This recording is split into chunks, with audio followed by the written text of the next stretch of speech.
Welcome back to the show. Now, the International Musical Olympus Festival started in 1996 in St. Petersburg, Russia. And it's come to be seen as a showcase of winners of sorts. Well, the premise is simple. Each year, it gathers a crop of exceptional young musicians, those who have won awards at prestigious competitions worldwide. And this year, the festival is in Singapore for the first time, featuring young musicians from around the world who will perform with the Singapore National Youth Orchestra. So what can we expect from them? Well, let's find out right now as we have our guest Daryl Ang, the award-winning conductor who will lead the orchestra, plus saxophonist Harapet Arakelyan and Irina Nikitina, founder of the Musical Olympus Foundation. Good morning to all of you. I hope I've got the names right. Good morning. Irina, let me start off with you. I mean, why bring this festival to Singapore? Yes, we founded the festival in St. Petersburg. It was 16 years ago. And this, till this last 16 years, we show in St. Petersburg about 300 young artists, international. And this is really like new musical elite. And you know, from each festival, we support about 30 artists. We invited them to the festival. It's about 8-10 concerts. And it was so successful. And we started from 2004. Every year to make like gala concert in several countries and very important concert hall like Carnegie Hall, Berlin Philharmonic, Zurich, and we would like to go to Asia. And the first place in Asia, this is Singapore, because I know very well you have wonderful hall, Esplanade. I like it very much. I think it's great construction and great acoustic. And we have Daryl Ang. He was invited to our festival twice in St. Petersburg and one in Carnegie Hall.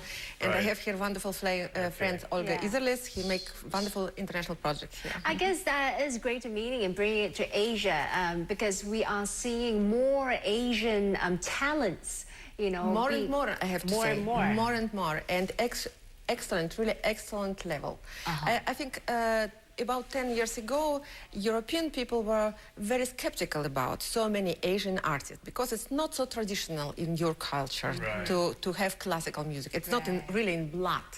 But you learn so fast. You're incredible. And well, they hadn't met Daryl yet, maybe that's why. How did you, so how were the performers selected? Daryl, how did you come to take part in the festival? I was recommended to Irina after I won a competition in Italy in, I believe it was in 2006, and Irina liked what she saw, and so she asked me to conduct the festival the following year in 2007. And then I won another competition. She asked me back, and you know. So as long as you keep winning competitions, you can come back. Sort of, yeah. Right. But do you know what it really means? Because we often brand it as a parade of winners, you know, a showcase of some of your best talents around the world. Does that, you know, mean anything to you? Well, I mean, if you take it out of context, yes. I mean, there are thousands of winners every year. But I think Irina has such an impeccable taste in selecting her winners that I think the people that she showcases are really more or less suited to her own vision of what the future of classical music should be, and therefore they're really the cream of the crop. And you're one of them, Harapet, the cream of the crop as well, with the saxophone. How did your love affair with the instrument start? So as I was 7 years old, I wanted actually to play a trumpet. Oh, trumpet. Yes, but I told it to my mother, and she said, no trumpet, it's too loud. And some months later, I saw a saxophone on TV, and then I told to my mother, Mom, I want to play this other kind of trumpet. Is that okay?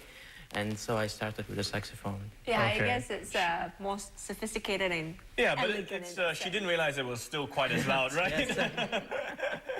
And when you were playing, I mean, so it's been many years you've been playing the saxophone. Did you always play classical music, or were you playing more fun tunes, some jazz? And yeah, so as I started, of course, I played both. I played jazz and classic, but after 2 or 3 years, I decided to play classic to become a professional.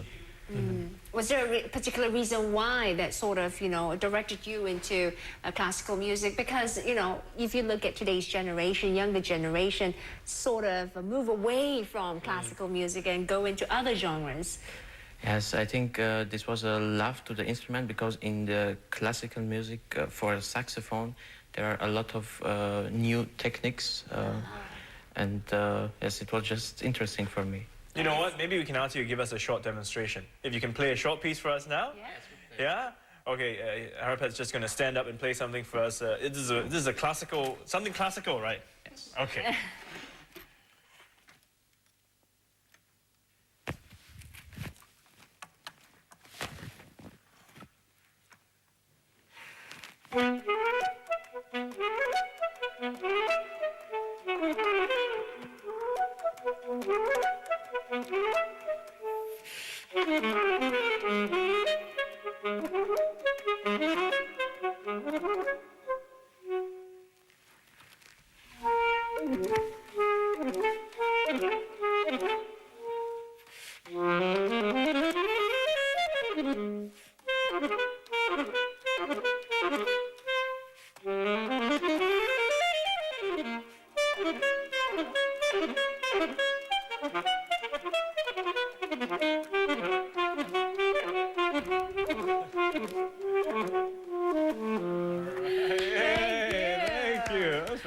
I love it how you do it with your eyes closed and your eyebrow keeps moving. Did you know that? You really drown yourself in your own music. Because we often think of the saxophone, I've heard it in a lot of jazz music. You don't, It sounds different now that I hear you playing it this way. I mean, music is very emotional too, Yes. It's very, a lot of feeling. If you see them enjoying themselves, playing their own music, you can't help but enjoy it as well. But Irina, if you look at the climate today, the foundation started 16 years ago. But do you think over the years, as you look at the industry, is it getting more difficult for today's young talents to make it in the classical music genre? No, I think now the situation a little bit better with all education program, with all this global system for the music. I think after crisis, actually, it's much more public. We have, for example, in Russia and Europe, we have much more public. Actually, in America too. And what I know from Asia, you have very young public too. What's in comparing to Europe, what's old people actually sitting in the hall. I mean, in Russia, America, and Asia, they are a little bit forwards because the young generation came again in the public. And I think for this young generation, it's very important to sit in the hall and to see these people on the stage because it's very young. Haribet, how old are you? I'm 19. 19. You see? 19. Wow, okay. And Daryl, it's close to 30, yes, close to 30. But for a conductor, it's really very young age. And I mean, if you sit in the hall and you see you are 15 or 16 and he's 19, oh, I can play, or I can be like him. So there's new energy, young energy. It's incredible energy. You have right word because this is enthusiastic for young artists, for the public. It's so very positive. Very positive energy. Yeah, well, the youthful energy is good, but Daryl, have you ever had trouble conducting an orchestra because they look at you and think, oh, this young guy, this young punk, coming in, and I've been playing for 30 years, and how does he know? Have you had trouble conducting orchestras? Do some of these award-winning musicians come in and say, I'm just going to play my own thing? No, actually not. I mean, I've been very fortunate in my very young professional career so far to not have come across any of these experiences. I mean, they do exist. It's very true that, most of the orchestral musicians from the really top professional orchestras, because they're much older and they've had so much experience, they do look down on younger conductors as being nothing. But, and also on the other hand, I do enjoy working with award-winning musicians because there is a guarantee that everything will go smoothly. Really? In what sense? Because they're young and so therefore No, it's got nothing to do with age. It's got nothing to do with youth or old or experience. But it's just that because they're such fine talents. I mean, the level of the musicianship is so high that when I'm conducting, I know exactly where we're going.